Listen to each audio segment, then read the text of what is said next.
Yo, it was crazy. Humans could have too much happiness in the future. Preserve the human race at all costs. Mind is blown. I think the grass is always greener on the other side.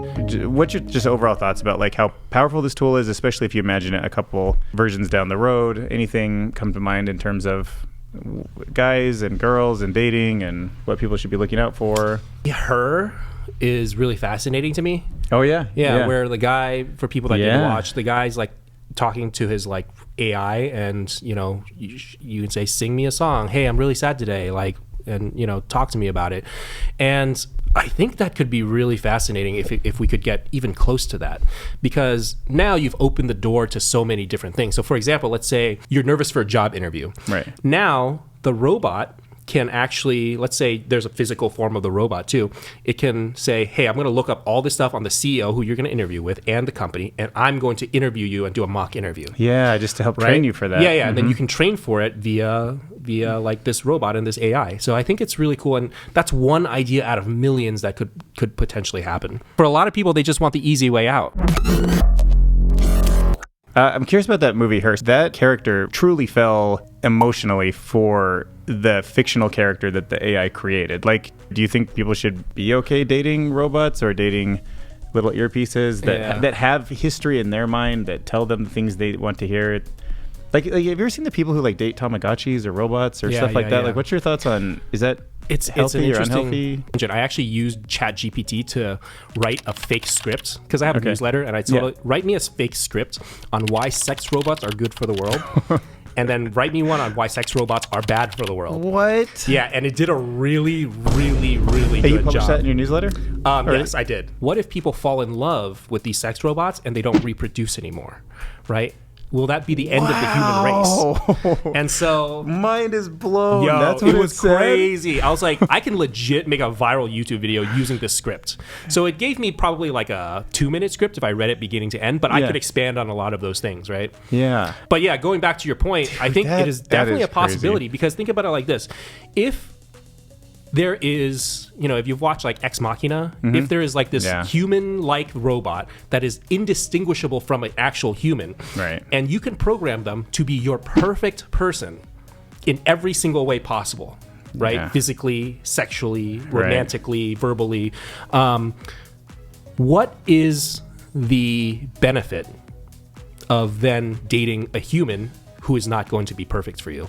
Well, it's that we don't want perfection, I think, because if you have somebody that always says yes to you, you might not get the feedback that you need to fit into society correctly. But you can program it to I know, not do in any that. other, I mean, no, it is true. Like, if you actually want to live your whole life in like a jail cell with this thing, I guess that's fine. But like one problem that I actually have with the entire internet is that if you act the way you act on Twitter in real life, people like confront you and they're offended and they look at you. And I think that social kind of pressure helps keep societies functional, helps us be good citizens. So I worry a little bit about I agree. just the fact that you can amplify those voices on the internet, but in real life, man, like people get so famous and rich and they become jerks and stuff. Like, won't we all just be like, well, what if people start treating their robots just like it always says yes, so I can just get away with criticizing it for being like late yesterday, and you know, like stuff that you need to grow up and get over that, like as an adult, I think. But if that was available to humans, do you think we would have the foresight to be able to say, hey, we don't want this perfect being? No, I don't know. I don't think so. We don't know. We don't know what we want. I would say no. I mean, do you think you even know what you really want out of life? Like, sometimes it feels to me like if you were like, hey, here's all the money and YouTube success that you want, and then you get it and you're like, oh, this isn't everything. This doesn't make me happy all the time. Everything's... I just don't know. I don't know if humans have the ability, even if we have... Do you know what AGI is? Have you heard of that? Uh-oh. So AGI is a way to define artificial intelligence in a separate category called artificial general intelligence. And a lot of people are very scared about the moment that this becomes what's called AGI. When it's general, it's truly a human brain capable of anything that a human brain could be, plus, you know, at 1,000,000 times the speed and power level. So every problem that you can think of can be solved because it's general. And at that point, we risk being not the dominant species on Earth. We risk having someone that knows us so well that the way we treat animals, it can treat us. Like, it can put us in boxes, it can destroy us, it can make us all feel great, whatever we want from it. And one of the things, the problem with that tool is if we say to that tool, make us all happy, we might not know what we want, and it might not know what to do. Oh, absolutely. Yeah, I completely agree.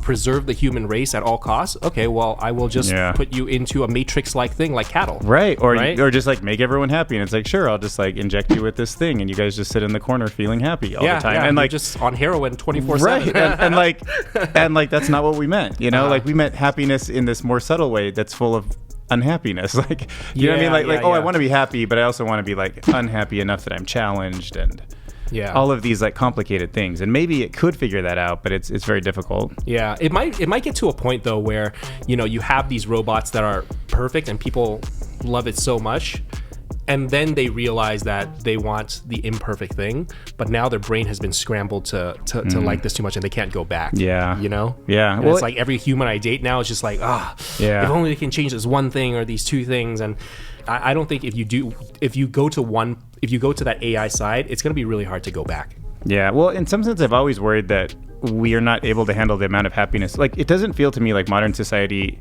is balanced because we get more pleasure from food than is truly healthy. Like, there's just too much sugar, too much fat. Oh yeah, I can attest to that. You're supposed to. You sweated it all out today. We're good. But it's like, like even to mate, you were supposed to work really hard and like build something and find like a woman or a mate. You didn't work hard enough for that. Like in my head, and it makes you screwed up. And on Facebook, you weren't supposed to have tens of thousands of people liking you. Like, we lived in tribal societies that couldn't have been much more than 300 or 400 people at most. Like, nobody had 10,000 people liking everything they did all the time. Like, I think it's too much success, too much happiness. Do you worry that humans could have too much happiness in the future? Oh yeah, 100%. I think, look, as somebody who was like into video games, I have a very, very strong personality. Whenever I see something, I almost get like addicted to it. Like someone who was addicted to video games, addicted to work. It's I can see how you could go into like a virtual reality world like Ready Player One and just be addicted to that world. You cannot leave. And again, if everybody is in that world and you're able to do anything you want, why would you leave? Right? Why would you come back out into this world that is full of misery and despair and depression? Because you want the challenge, hopefully. But if you don't want the challenge, it's not going to happen. But for a lot of people, they just want the easy way out. Like, if you took the 10 guys that that have gotten the most girls, and they've got it down, and they have all of the money and success and all the things that make it really easy for them, do they seem happier or sadder than the average? I think the grass is always greener on the other side. However, the people that I personally hang out with, they are generally happier. And the reason is because, when you are, like, people always say money doesn't bring happiness. But as Mark Cuban says, it sure as hell helps. So it's like when you have the money, you don't have to worry about bills. You don't have to worry about paying, like how are you going to afford the rent, like all that stuff. But for some people, they take that to an extreme and they become unhappy because they're like, okay, now I got to compare myself to other rich people and buy more and more material things. Generally, the friends that I like to keep around me understand that money is, after a certain point, in terms of money, you're no longer more happy because you have more money. It's great to do that. Maybe you want to take care of your family. Maybe you want to take care of your kids and have something for the future. That's great. But the happiest people, the guys who are the best in terms of not just attracting women or women attracting men, but the people who are the best at connecting with others and really building relationships, those people understands that money is just a small tool for happiness.